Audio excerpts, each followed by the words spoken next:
force des choses. Mais ça ne veut pas dire que quelles sont nos lois, qu'est-ce qui régit. On doit respecter toute,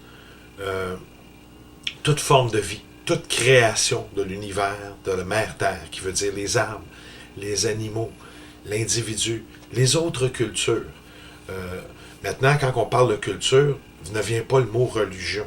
Je pense avec toutes les dernières années, ce qu'on a pu voir avec les Da Vinci Code, puis finalement tout en train de faire surface, on voit que beaucoup de religions implantées avaient quand même du bien, mais avaient aussi un outil malsain derrière qu'on a pu voir qui ressemble exactement à la définition d'une secte.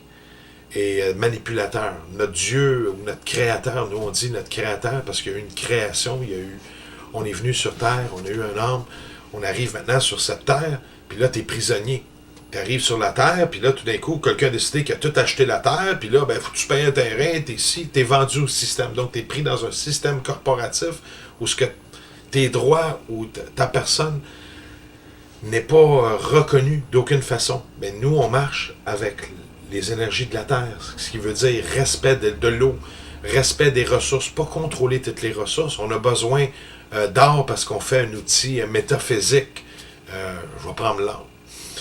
Métaphysique, où ce qu'on arrive puis qu'on fait quelque chose, ben on peut pas aller prendre toutes les ressources puis dire on s'en accapare. C'est là pour partager parce qu'on est tous pris sur une même planète puis on doit ça partager. Il n'y a personne qui peut dire j'ai acheté la planète. J'aimerais ça trouver le conseil intergalactique qui me présente la personne qui a acheté la planète parce que c'est pas normal. Je suis pas né dans une corporation mais je suis né en liberté, au droit de respect de la vie, au même sens qu'on donne le respect de la vie à les animaux dans les réserves fauniques. Encore là, on les a contrôlés.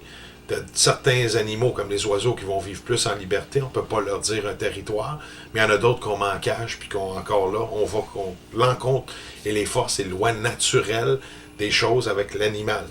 Fait que pour revenir, l'ambassade sert de bouclier et peut représenter chacune des nations, clans, tribus à travers le monde, qu'on soit blanc, qu'on soit de n'importe quelle couleur. Ce n'est pas une religion, n'est pas une gouvernance, mais une guidance, puis on sert de bouclier pour les nations. Chaque nation ont maintenant leur structure, qu'on pourra reparler un peu plus tard. Je vais vous laisser avec vos questions, mais c'est comme ça que l'ambassade est partie pour faire face aux choses.